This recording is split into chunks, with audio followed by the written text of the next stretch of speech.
Hey guys, what's up? This is DIY Tatay Dan and welcome to another episode of my DIY Office Studio Build series. And for today's video, I'm going to share with you how I installed all these floorings here in my studio DIY. This is actually my first time to install floorings and it was so much easier than I expected. So this video is also for complete beginners like me who wants to DIY and save a lot of money with no labor cost. I really wanted to have a wood flooring for my studio, #Team Kahoy, but hardwoods are quite heavy and expensive, so the best option is to go for engineered or laminate floors. They have the same great look as hardwood floors, but lighter and more affordable. The material that I will be using is called Composite Floors from Matimco Goodwood, and it's available at Wilcon Depot and House of Woods. You can check out the description below for product links and prices.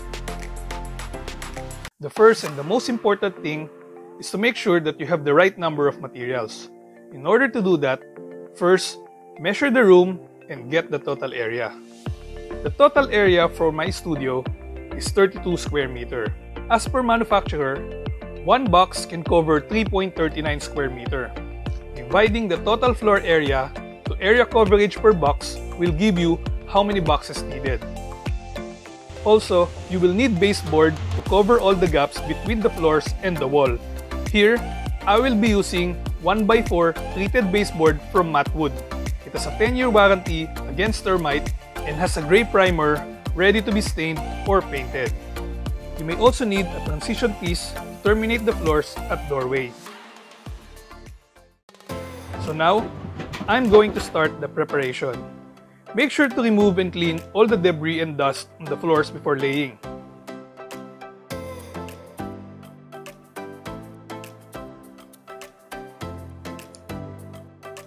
Now that everything is okay, I'm going to roll out the foam underlayment. This helps the plank lay smoother, gives stability, support, noise reduction, and for the flooring to feel slightly softer underfoot. Here, I made an overlap, but it was a big mistake and I'm going to discuss it later. And for the cutting tools, you can either use a miter saw, circular saw, jigsaw, or just a handsaw, depending on what kind of cutting tools available. This is a floating floor, meaning you don't need to nail or glue down the planks, a real DIYer friendly. It is a click lock, making the installation super easy. Any DIYer can do this project and save a lot of money on the install. Now, I'm gonna show you how the click lock system works.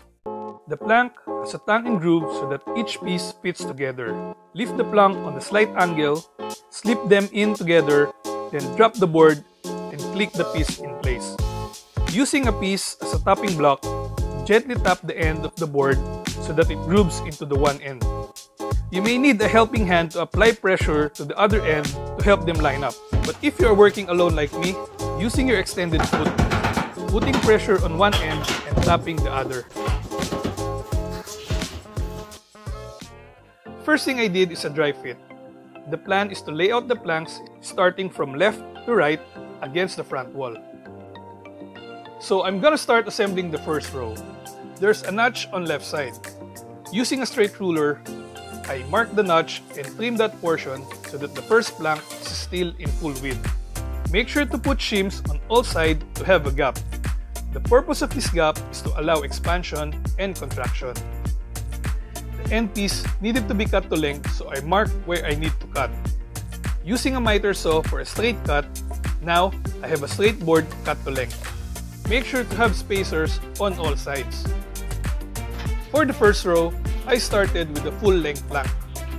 For the second row, I went half of it, then followed by a full length. With this layout, I will be able to stagger the seams.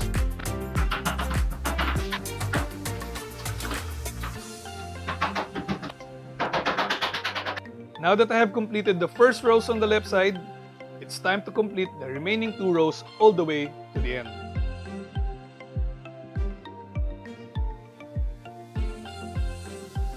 To cut a piece to width, place the piece on top of the plank before it. Place a full width plank against the wall and mark the line. And here's a tip. You can put a tape before marking the cutting line. This way, you can easily see the line during cutting.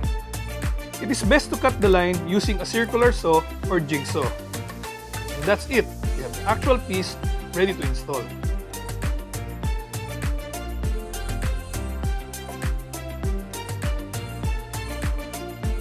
Now that the first two rows are done, things got a lot easier. Adding more boards and cutting them to length. To cut a piece to length, place the boards directly on top of the last board you laid. Place a full width piece against the wall and mark a line. Using a miter saw is a lot easier to cut piece to length. But if you don't have one, a circular saw, jigsaw, or even a handsaw is enough to be used for cutting. As more rows are being laid, the floor becomes more secure. Just repeat all this process across the whole room.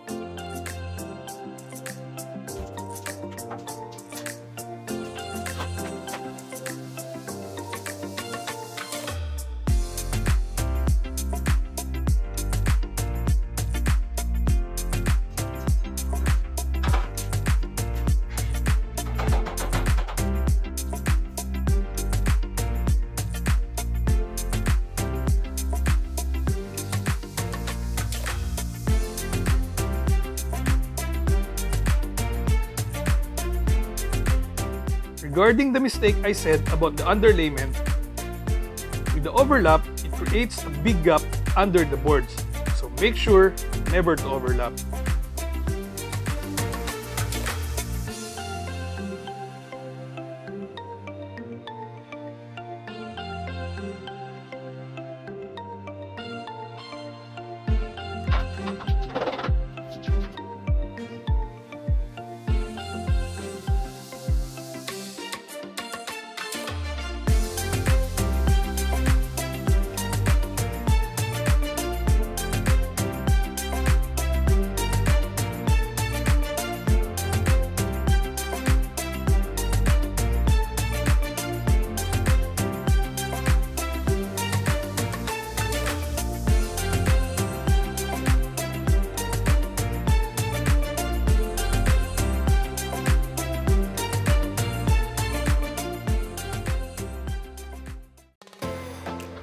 Now, the challenging area is when I reach the door frame.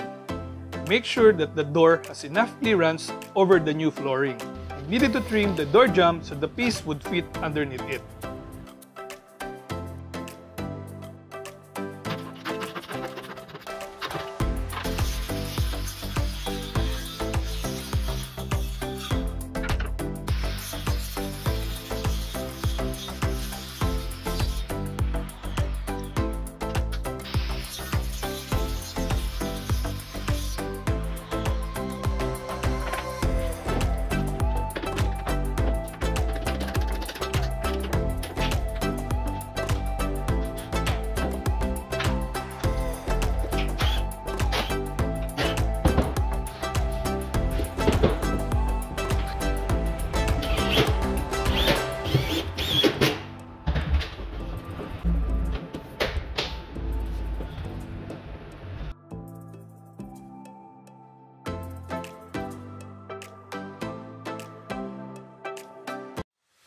To cover all the gaps between the floor and wall, I am going to install the baseboard using liquid nails.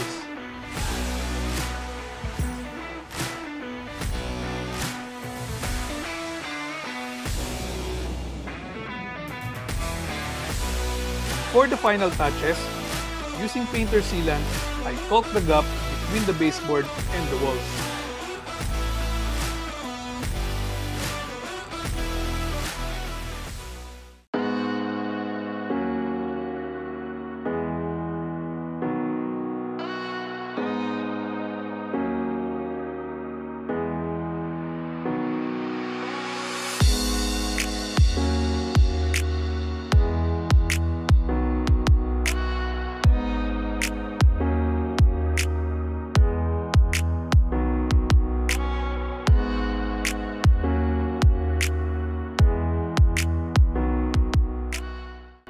And that's it!